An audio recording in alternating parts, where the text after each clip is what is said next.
both sides of the Atlantic always provoke heated arguments, usually at the expense of fact, that very high tariffs exist, not in the European Union, but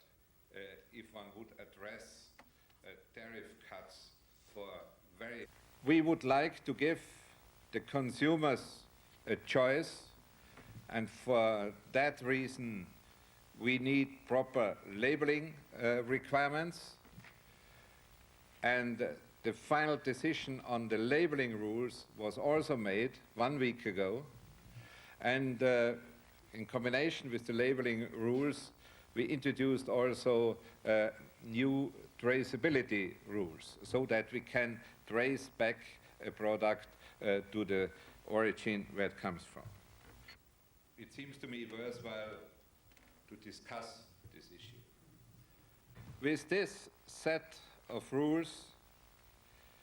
it is also clear that there's no reason anymore that some of our member states continue with their national moratoria,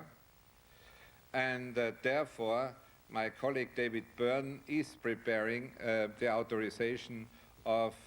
several new products where we have an application. And he is rather optimistic that the first approvals can be given later this year. Be back in Washington even for such a brief visit. In our view,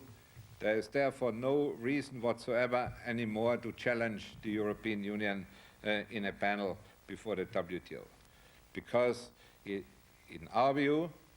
and I mean this is should absolutely be clear, a science-based authorization, there is nothing against the WTO,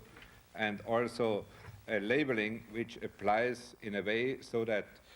everybody is treated in the same way is also not against WTO rules. Of the Atlantic always